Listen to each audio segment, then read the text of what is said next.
Feed కంపెనీల పెత్తనానికి check పెట్టాలన్న పట్టుదలతో ఉన్నారు ఆక్వా రైతులు. మంత్రి ఆదేశాలతో అత్యవసరంగా సమావేశమైన రైతులు ఈ సమస్యలపై చర్చించిన ఫీడ్ ధరల పెంపు దగ్గరే మళ్లీ పేచి వచ్చింది. కంపెనీలు అడుగుతున్న కిలోకి 12 రూపాయలు, రైతులు ఒప్పుకుంటున్న 6 రూపాయల మధ్య రాజీ కుదరట్లేదు. మరి ఈ సమస్య పరిష్కరించడానికి ఇంకొకసారి ప్రభుత్వ జోక్యం తప్పదా?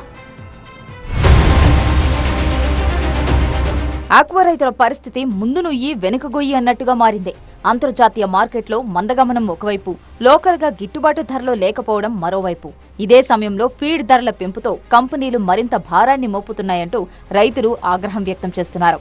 భీమవరం లీలాకృష్ణ గ్రౌండ్స్ లో జరిగిన రాష్ట్ర స్థాయి ఆక్వా రైతుల అత్యవసర సమావేశంలో సుదీర్ఘంగా చర్చించిన రైతులు తమ ఆందోళనలను గట్టిగా వినిపించారు. ప్రభుత్వాధికారుల ఎదుటే ఫీడ్ కంపెనీల మొండి వైఖరిని ఎండగట్టారు రొయ్య రైతులు. ఫీడ్ ధరను కిలోకు 12 రూపాయలు పెంచాలని మంకుపట్టు మీదున్న కంపెనీల్ని నిలదీశారు. ఇంతటి భారాన్ని రైతులు మోయలేరని, ప్రస్తుతానికి కిలోకు 6 రూపాయలు మాత్రమే పెంచాలని, అది నెల రోజులకే పరిమితం చేయాలని ఆక్వా రైతులు డిమాండ్ చేశారు. సరుకు సరఫరా నిలిపివేస్తామని, కంపెనీలు మూసివేస్తామని బెదిరింపులకు దిగడం సరికాదని మండిపడ్డారు. ఫీడ్ రేట్ అనేది పెంచేసిన మూల ఎకరానికి 15,000 రూపాయలు ఎక్స్ట్రా అదనంగా ఖర్చు అవుతుంది. ఇవాళ వైరస్లను బాడిపడి రకరకాల వ్యాధులతో రైలు పోతూ ఉంటే, రైలు నష్టాలు రైతు నష్టాల్లో కూడుకుపోయి ఉంటే మళ్ళీ ఇది పుండి మీద కారం చల్లినట్టు మళ్ళీ ఈరోజు మేము ఇలా పెంచకపోతే మేము నష్టపోతాం విపరీతం ఒత్తిడి తీసుకొస్తున్నారు. సమావేశంలోనే యాక్షన్ ప్లాన్ ప్రకటించారు రైతులు. రొయ్యల సాగును రక్షించుకునేందుకు పలు కీలక తీర్మానాలు చేశారు.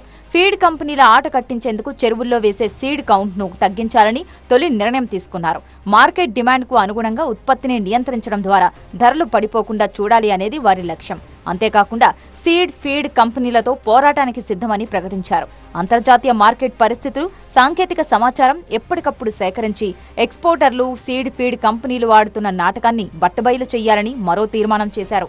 కేవలం రొయ్యల సాగుపైనే ఆధారపడకుండా ప్రత్యామ్నాయ ఆక్వా సాగు విధానాల వైపు అడుగులు వేయాలని మూడో తీర్మానంగా నిర్ణయించారు. దీంతో ఆక్వా రంగంలో ఎదురవుతున్న సంక్షోభాన్ని సమిష్టిగా ఎదుర్కోవాలని రైతులు స్పష్టం చేశారు.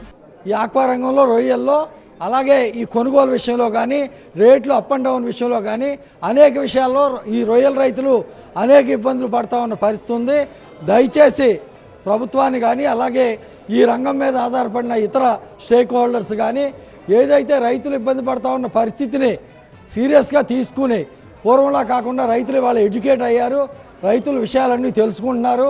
ఇక నష్టాన్ని భరించే స్థితిలో రైతులు లేరు. కాబట్టి సాగు మధ్యలో ఉన్న ఆక్వా రైతులను మరింత ఇబ్బందుల్లోకి నెట్టే కంపెనీల వైఖరిపై ప్రభుత్వం కఠినంగా వ్యవహరించాలని రైతులు డిమాండ్ చేస్తున్నారు. ప్రభుత్వాలు మాకు అనుకూలంగా మాట్లాడుతున్నాయి కాబట్టి రైతులు కూడా మేము సహకరించి దూరంలోనే ప్రభుత్వానికి ఉన్నాం.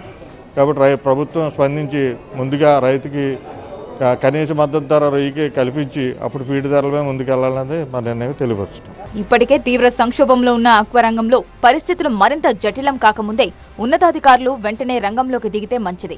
ఫీడ్ ధరలపై నియంత్రణ చర్యలు తీసుకురాకపోతే ఆక్వా రంగాన్ని నమ్ముకున్న లక్షలాది కుటుంబాలు రోడ్డున పడే ప్రమాదం ఉంది. మరి ఈ సమస్యపై ప్రభుత్వం స్పందించి ఎలాంటి చర్యలు తీసుకుంటుందో చూడాలి.